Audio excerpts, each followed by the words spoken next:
Hi friends, welcome back to mother's nursing. എല്ലാവർക്കും സുഖമെന്ന് വിചാരിക്കുന്നു. സോ നമ്മുടെ ഇന്നത്തെ അപ്ഡേറ്റ് ബിയാസ് നഴ്സിംഗ് അഡ്മിഷൻസിന് സംബന്ധമായിട്ടുള്ള കാര്യമാണ്. അപ്പോൾ പ്രധാനമായിട്ട് ബിയാസ് നഴ്സിംഗ് അഡ്മിഷൻസ് ഫോക്കസ് ചെയ്യുന്ന എല്ലാ കുട്ടികളും, ഈ കറണ്ട് അക്കാഡമിക് ഇയറിലേക്ക് ഫോക്കസ് ചെയ്യുന്നവർ പ്രധാനമായിട്ട് നമുക്ക് KE-യുടെ രജിസ്ട്രേഷൻ ചെയ്തിട്ടില്ല, അതായത് നമ്മുടെ കർണാടക എൻട്രൻസ് എക്സാമിനേഷന് അപ്ലൈ ചെയ്തിട്ടില്ലെന്ന് പറഞ്ഞ് കുറച്ച് പേര് മെസ്സേജ് ചെയ്തിട്ടുണ്ടായിരുന്നു. അപ്പോൾ എനിക്ക് പറയാനുള്ളതെന്ന് വെച്ച് കഴിഞ്ഞാൽ KE ഓരോ ഓപ്ഷനും കൂടി നമുക്ക് തന്നിരിക്കുകയാണ്. അതായത് ഇന്നലെ മുതൽ നാളെ 1-ാം തീയതി 4 മണിക്കുള്ളിൽ ചെയ്യണം. അപ്പോൾ ഓൺലൈനാണ്. അപ്പോൾ ലാസ്റ്റ് മിനിറ്റിലേക്ക് ചെയ്യാൻ നിൽക്കുക. നിങ്ങൾക്ക് ഇന്നും നിങ്ങൾക്ക് ചെയ്യാൻ ഓപ്ഷൻസ് ഉണ്ട്. നാളെ 4 മണിക്കുള്ളിൽ ചെയ്യേണ്ടതായിട്ട് നമുക്ക് സമയം തന്നിരിക്കും ഒന്നും കൂടെ. അതായത് KE നമുക്ക് കേരളം നിങ്ങൾ പ്രിഫറൻസ് വെച്ചോളൂ. കേരളത്തിൽ നമുക്ക് കോളേജസ്, ഒത്തിരി നല്ല കോളേജസ് ഉണ്ട്. പക്ഷേ നമുക്ക് എപ്പോഴും ഞാൻ പറഞ്ഞല്ലോ, മാർക്കിൻ്റെ അടിസ്ഥാനപരമായിട്ട് മാത്രമാണ്. ഈ വർഷം കേരളത്തിൽ എൻട്രൻസ് നടത്തുന്നില്ല. അപ്പം മാർക്കിൻ്റെ അടിസ്ഥാനപരമായിട്ടാണ് നമുക്ക് അഡ്മിഷൻസ് വരിക. അപ്പം നമുക്ക് കിട്ടുന്നില്ല എന്നൊരു സാഹചര്യം വന്നു കഴിഞ്ഞാൽ നമുക്ക് സെക്കൻഡ് ഓപ്ഷനായിട്ട് വെക്കണമെങ്കിൽ നമുക്ക് തീർച്ചയായിട്ടും കർണാടക ഫോക്കസ്, നിയർ ബൈ ഒരു സ്റ്റേറ്റ് നമ്മൾ റിസൈഡിങ് നോക്കുവാണെങ്കിൽ കർണാടകയിൽ അപ്ലൈ ചെയ്യണമെങ്കിൽ KE മാൻഡേറ്ററി ആണ്. അപ്പോൾ അതിനൊരു ഓപ്പർച്യൂണിറ്റി ഒന്നും കൂടി അവർ തന്നിരിക്കുകയാണ്. പലവർക്കും ഇതിനെക്കുറിച്ച് അറിയത്തില്ലായിരുന്നു.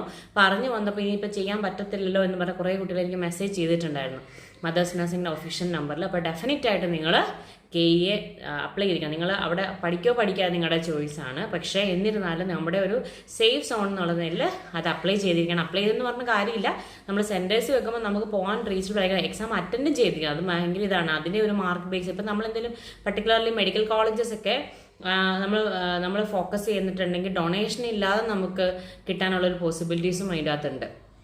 അപ്പോൾ പല കോളേജസ് ശരിക്കും പറഞ്ഞു കഴിഞ്ഞാൽ കേരളത്തിലെ കുട്ടികൾക്ക് കൂടുതൽ നഴ്സിംഗ് ഒരു ഡിമാൻഡിങ് ആയതുകൊണ്ട് തന്നെ കർണാടകയിലൊക്കെ ഭയങ്കര ഡൊണേഷൻ ചോദിക്കുന്ന കോളേജസ് ഉണ്ട്. അപ്പോൾ ഡൊണേഷൻ ഇല്ലാതെ എൻട്രൻസ് ബേസ് നമുക്കൊരു അഡ്മിഷൻ കിട്ടുവാണെങ്കിൽ നിങ്ങൾക്ക് ഫീസിനൊക്കെ ഒത്തിരി ഫിനാൻഷ്യലായിട്ട് ഒത്തിരി പ്രയാസം പറയുന്ന ഒത്തിരി അധികം കുട്ടികളുണ്ട്. അപ്പം തീർച്ചയായിട്ടും INC റെഗുലേഷനുള്ള കോളേജിൽ പഠിച്ചിട്ട് നമുക്ക് ലോണൊക്കെ അപ്രൂവലിനും കാര്യങ്ങളാവുള്ളൂ. അതുപോലെ തന്നെ ഡൊണേഷനിൽ നിന്ന് നമുക്ക് രക്ഷപ്പെടാൻ ഇത് ഒരു വലിയൊരു പ്ലസ് പോയിന്റ് ആണ്. അപ്പം നമുക്ക് പക്ഷേ പ്രൈവറ്റ് കോളേജസിൽ നമുക്ക് മാനേജ്മെന്റ് കോട്ടയിലേക്ക് അപ്ലൈ ചെയ്യാൻ വേണ്ടിയിട്ടുള്ളതാണ്. ഒരിക്കലും നമുക്ക് ഗവൺമെന്റ് ഫെയിമിലേക്ക് അപ്ലൈ ചെയ്യാൻ പറ്റിയ ഒരു പ്രൊവിഷൻ അല്ല. പക്ഷേ നമുക്ക് പ്രൈവറ്റ് കോളേജസിലും ഡൊണേഷനിൽ നിന്ന് നമുക്ക് രക്ഷപ്പെടണമെങ്കിൽ, ഡൊണേഷനിൽ നിന്ന് മാത്രമല്ല, നമുക്കൊരു അഡ്മിഷൻ എടുക്കണം നമുക്കൊരു സാഹചര്യമാണെങ്കിൽ നമ്മൾ ഈ ഒരു എൻട്രൻസ് അപ്ലൈ ചെയ്തിരിക്കണം. അപ്പം നമ്മൾ തമിഴ്നാടിൻ്റെ കേസിലും കേരളത്തിന് സോഫാർ വന്നിട്ടില്ല. അപ്പോൾ ഈ എൻട്രൻസ് വരാത്തതൊരു പ്രശ്നമാണോ എന്ന് ചോദിക്കുന്ന ആൾക്കാരുണ്ട്. ബട്ട് നമുക്കിപ്പോൾ എന്തൊക്കെ കാര്യം എന്ന് പറഞ്ഞാലും INCയുടെ സൈഡിൽ നിന്ന് നമുക്ക് എല്ലാ കോളേജസിനും എന്തൊരു അഡ്വൈസസും ഈ ഒരുപോലെയാണ് നമുക്ക് നോട്ടിഫിക്കേഷൻസ് വരുന്നത്. അപ്പോൾ തീർച്ചയായിട്ടും അതിന് എന്തെങ്കിലും തരത്തിലുള്ള കോളേജസിൽ, പർട്ടിക്കുലർ കേരളത്തിലായിക്കോട്ടെ തമിഴ്നാട്ടിൽ എന്തെങ്കിലും INCയുടെ എന്തെങ്കിലും ലേറ്റസ്റ്റ് നോട്ടിഫിക്കേഷൻസോ കാര്യമൊക്കെ വരുവാണെങ്കിൽ നമ്മൾ ചാനലിൽ അപ്ഡേറ്റ് ചെയ്യും. ഇപ്പോൾ സോഫാർ അങ്ങനെ ഒരു പ്രോബ്ലംസിനെ കുറിച്ചോ കാര്യങ്ങളൊന്നും ഒരു നോട്ടിഫിക്കേഷനായിട്ട് വന്നിട്ടൊന്നുമില്ല. നിലവിൽ KEയുടെ കേസിൽ ഈ ഒരു ലാസ്റ്റ് ചാൻസ് നിങ്ങൾ യൂട്ടിലൈസ് ചെയ്യുക, മറക്കാതിരിക്കുക. 1 ഏപ്രിൽ 4 PM ഈവനിങ് വരെ ഉള്ളൂ. ലാസ്റ്റ് മിനിറ്റിലേക്ക് ചെയ്യാൻ നിൽക്കരുത്. ഓൺലൈൻ ഫോമാണ്, നെറ്റ്വർക്ക് ഇഷ്യൂസ് ഒക്കെ വരാം. അപ്പോൾ ഈ ഒരു സാഹചര്യം നിങ്ങൾ അപ്ലൈ ചെയ്യുക. ബിയാസ് നഴ്സിംഗ് ഫോക്കസ് ചെയ്യുന്നവരാണ് നിങ്ങളെങ്കിൽ അത് കേട്ടോ. അതുപോലെ തന്നെ ബിയാസ് നഴ്സിംഗ് മാത്രമല്ല, ഇപ്പോൾ നിങ്ങൾ പോസ്റ്റ് BSc നഴ്സിംഗ് ആയിക്കോട്ടെ, ജനറൽ നഴ്സിംഗ്, അതുപോലെ തന്നെ നിങ്ങൾ MS നഴ്സിംഗ്, ഏതൊരു കോളേജസ് ഒക്കെ ആണെങ്കിലും നമ്മുടെ INC റെഗുലേഷൻസിനെ കുറിച്ചൊന്ന് മേക്ക് ഷുവർ ചെയ്തിട്ട് എവിടെയാണ് അപ്ലൈ ചെയ്യാവുള്ളൂ. നിങ്ങൾ ഏത് രീതിയിൽ അപ്ലൈ ചെയ്താലും അഡ്വർടൈസ്മെന്റിൽ വരെ നിങ്ങൾ തന്നെ സൈറ്റിൽ കയറി ഒന്ന് ചെക്ക് ചെയ്യണം. INCയുടെ റെഗുലേഷൻസ് ഒക്കെ ഉണ്ടെന്ന്. കാര്യം എന്താണെന്ന് വെച്ച് കഴിഞ്ഞാൽ നമുക്ക് അതാത് സ്റ്റേറ്റ് നഴ്സിംഗ് കൗൺസിൽ, അല്ലെങ്കിൽ നിങ്ങൾക്ക് ഒന്ന് ചേഞ്ച് ചെയ്യണം, കൗൺസിൽസ് ചേഞ്ച് ചെയ്യണം, വേറെ സ്റ്റേറ്റിൽ നമുക്ക് ജോലി ചെയ്യണമെങ്കിൽ INCയുടെ കോളേജിൻ്റെ അഫിലിയേഷൻസ് ഒക്കെ അവർ ക്രോസ് ചെക്ക് ചെയ്യുന്നുണ്ട്. അതുകൊണ്ട് അത് മേക്ക് ഷുവർ ചെയ്തിട്ട് മാത്രം നിങ്ങൾ അപ്ലൈ ചെയ്യാൻ പാടുള്ളൂ. അപ്പോൾ അങ്ങനെ സംശയമുള്ളവർ മാത്രം മദേഴ്സ് നഴ്സിംഗ് ഒഫീഷ്യൽ നമ്പർ ചോദിക്കുക. കോമൺ ഡൗട്ട്സ് ആണ് ഞാൻ യൂട്യൂബിലായിരിക്കും മാത്രം അപ്ലൈ ചെയ്യുള്ളൂ. നിങ്ങൾക്ക് കോമൺ ഡൗട്ട്സ് ആണ് യൂട്യൂബിൽ അപ്ഡേറ്റ് ചെയ്യും. അല്ല ഇൻഡിവിജ്വൽ ചെയ്യുകയാണെങ്കിൽ ഇൻഡിവിജ്വൽ. പക്ഷേ നമുക്ക് സമയം എടുത്താൽ അവൻ ഒത്തിരി അധികം കുട്ടികളൊന്ന് സംശയിച്ച് മെസ്സേജ് ചെയ്യാറുണ്ട്. അപ്പോൾ ഏറ്റവും കൂടുതൽ എൻട്രൻസിന് അപ്ലൈ ചെയ്യാൻ പറ്റിയില്ല എന്ന് പറഞ്ഞാണ് കുറേ പേര് സംശയങ്ങൾ ചോദിച്ചിട്ടുണ്ടായിരുന്നു.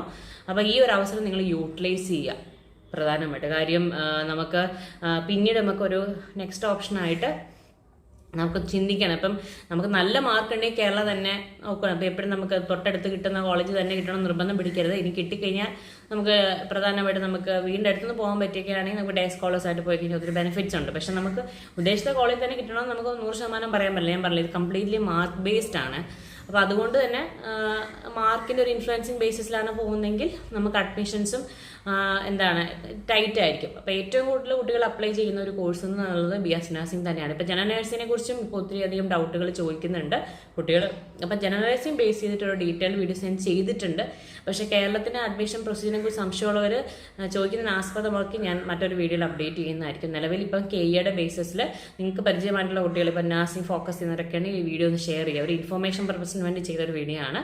അപ്പം നാളെ ഒരു ഫൈനൽ ചാൻസും കൂടിയാണ്, ഈ ഒരു ചാൻസ് യൂട്ടിലൈസ് ചെയ്യുക. ഇപ്പോൾ തമിഴ്നാട്ടിലൊക്കെ ഒത്തിരി അധികം കുട്ടികൾ ഈ പർട്ടിക്കുലർ കോളേജ് നല്ലതാണെന്നൊക്കെ ചോദിക്കുന്നുണ്ട്. അപ്പോൾ ചില കോളേജസൊക്കെ എനിക്ക് പേഴ്സണലി അറിയാവുന്നതാണേലും ചിലതിന് സെക്കൻഡ് കോളേജൊക്കെ ഉണ്ടെന്ന് അറിയാൻ സാധ്യതയുണ്ട്. അപ്പോൾ നിങ്ങൾ ഉറപ്പ് വരുത്തുക, കോളേജിനെ കുറിച്ച് നന്നായിട്ട് എൻക്വയറി ചെയ്തതിന് ശേഷം മാത്രം അഡ്മിഷൻ എടുക്കുന്നതായിരിക്കും നമുക്ക് എപ്പോഴും സേഫ് ആണ്. അല്ലെങ്കിൽ മാത്രമേ നമുക്ക് പ്രധാനമായിട്ട് കൗൺസിൽ രജിസ്ട്രേഷൻ ഫർദർ ആയിട്ട് പഠനത്തിന് ശേഷമുള്ളതിനും ചില സമയം നമുക്ക് ഇഷ്യൂസ് വരാറുണ്ട്.